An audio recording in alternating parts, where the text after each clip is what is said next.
एक बंजारे ने मजबूरी में अपनी हसीन खूबसूरत बीवी को एक सेठ के पास गिरवी रख दिया। जैसे ही रात हुई तो सेठ उसकी बीवी के कमरे में पहुंचा।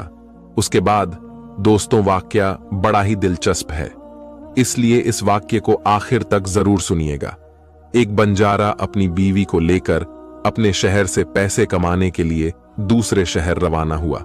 जब वो दूसरे शहर के करीब पहुंचे तो उन्हें रास्ते में कुछ डाकू मिल गए और उन डाकुओं ने उस बंजारे और उसकी बीवी के पास जो कुछ भी था वो सब कुछ लूट लिया और इस तरह बंजारे और उसकी बीवी को डाकुओं ने भिखारी बना दिया।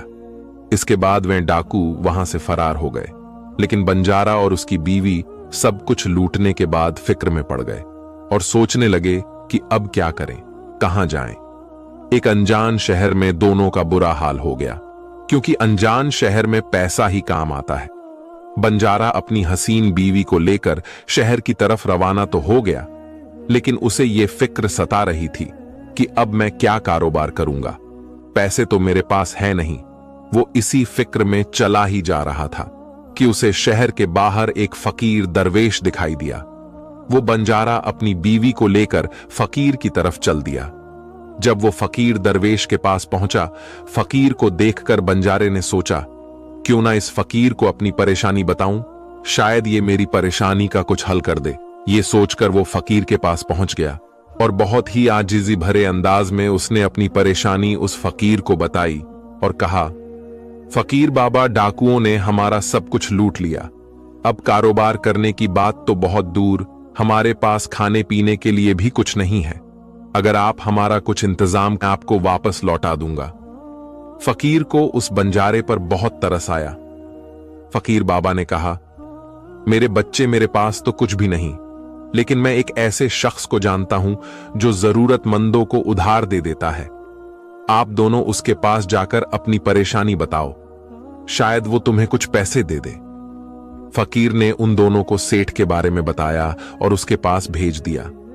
बंजारे की बीवी इतनी खूबसूरत थी जो कोई भी देखता तो देखता ही रह जाता। बंजारा अपनी बीवी को लेकर सेठ के पास पहुंच गया।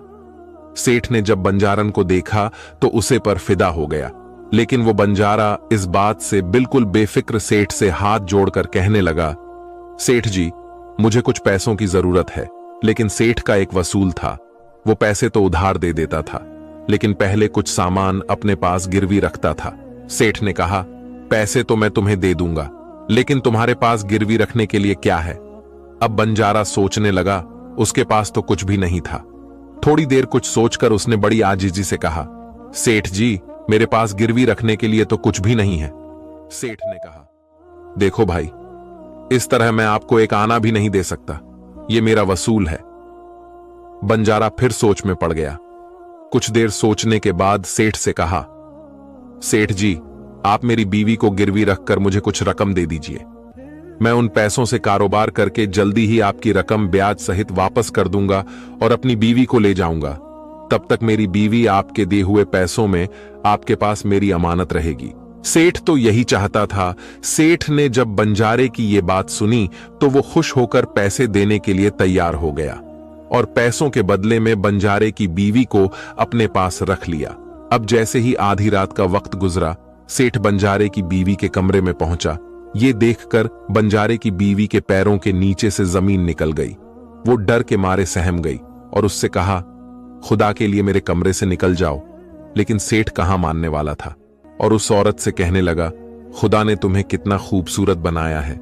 इसके बाद कहा, अब तुम उस नादान बंजारे को भूल जाओ, अब तुम हमेशा के लिए मेरी हो। उधर अब बंजारा सेठ के पास अपनी बीवी को छोड़कर सेठ से कर्ज लेकर कारोबार करने के लिए चला गया। बंजारे ने उन पैसों से प्याज का कारोबार शुरू कर दिया। वो कम दामों में किसानों से प्याज को खरीदता और दूसरे जरूरतमंद लोगों को महंगे दामों में बेच देता था। इस तरह बंजारे ने उन पैसों से बहुत ही जल्द खूब दौलत इकट्ठी कर ली और कुछ दिनों के बाद बंजारा सेठ के पास पहुंचा और कहने लगा, सेठ जी, आप अपना हिसाब करके मुझसे अपनी रकम ले लीजिए और मेरी बीवी को मुझे वापस लौटा दीजिए। अब इतनी खूबसूरत बीवी को कौन वापस करे? सेठ ने बंजारे से कहा, भाई क्या बताऊं, आज से 2 महीने पहले की बात है। तुम्हारी बीवी अचानक बीमार पड़ गई और उस बीमारी के कारण तुम्हारी बीवी की मौत हो गई। मैंने तुम्हारी बीवी का बहुत ही इलाज करवाया, अच्छे से अच्छे हकीम को दिखाया, लेकिन मैं फिर भी तुम्हारी बीवी को नहीं बचा सका। बंजारे ने जब उस सेठ के मुंह से यह सुना तो दिल पकड़कर बैठ गया और बहुत दुखी हो गया। फिर थोड़ी हिम्मत बांधकर सेठ से बोला, सेठ जी, जो होना था वो तो हो चुका। शायद मेरे नसीब में ही ऐसा लिखा हुआ था। अगर वो मेरे साथ भी रहती तब भी उसकी मौत आती, क्योंकि होनी को कौन टाल सकता है। फिर भी आप अपने पैसे मुझसे ले लो, ताकि मैं इस बात से बेफिक्र हो जाऊं कि मैंने अपना कर्ज चुका दिया है और अपनी बीवी को गिरवी रखने के कलंक से खुद को बचा लिया है। बंजारे की बात सुनकर वो सेठ बोला, नहीं भाई, अब मैं तुमसे पैसे कैसे ले सकता हूं?